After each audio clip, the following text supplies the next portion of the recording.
L'année 2020, c'est une année charnière pour l'atteinte de l'égalité entre les femmes et les hommes.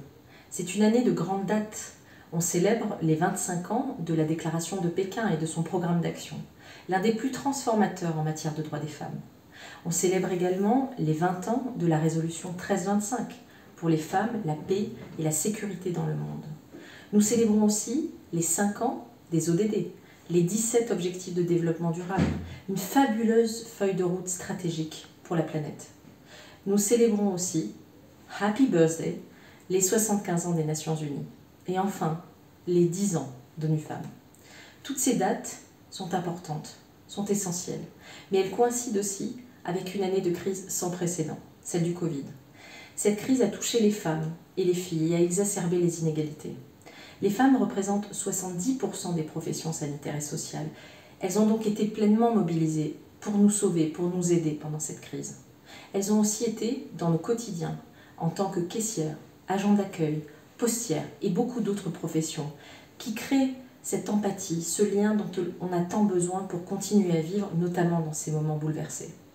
À côté de cela, elles n'ont pas été dans beaucoup de conseils scientifiques. Nous continuons à voir chaque jour des médias qui invitent des plateaux d'hommes à décrire le monde d'après sans qu'il y ait une seule femme à la table, et elles n'ont pas été toujours au plus haut rang de la gouvernance mondiale pour faire entendre leur voix dans les décisions de demain. C'est cette tension-là qu'incarne 2020. C'est pour cela que nous devons nous rassembler, toutes et tous, avec nos histoires, nos points de vue dans notre diversité, pour nous engager pour cette cause. Génération Égalité, c'est d'abord une urgence, celle de refuser, coûte que la moitié de l'humanité ne soit pas traitée à égalité. C'est aussi une force, une détermination à poursuivre cet engagement. Il y a des espoirs, il y a des avancées. La mortalité maternelle recule. L'éducation des filles dans le monde est en progrès dans beaucoup de pays. Les violences sont de plus en plus prises en compte dans les lois de pays. Pour autant, aucun pays au monde n'a à ce jour, en 2020, atteint l'égalité réelle. C'est pour cela que nous devons nous retrouver. Là, l'anthropologue Margaret Mead disait « Ne doutez jamais qu'un petit nombre de gens engagés et réfléchis peuvent changer le monde. C'est toujours à peu près comme cela que ça a débuté. » Eh bien, nous n'allons pas être un petit nombre. Nous allons, je l'espère, je le souhaite ardemment, être des millions pour activer cette campagne et pour la faire prospérer, grandir.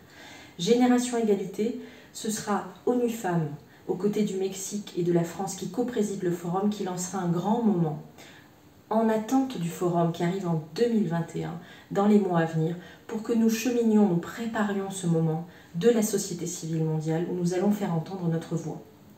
ONU Femmes France, de notre côté, nous relançons à la rentrée un deuxième appel à manifestation d'intérêt pour le festival d'engagement Voices, pour mettre en valeur, visibiliser des initiatives formidables de la société civile en faveur de l'égalité.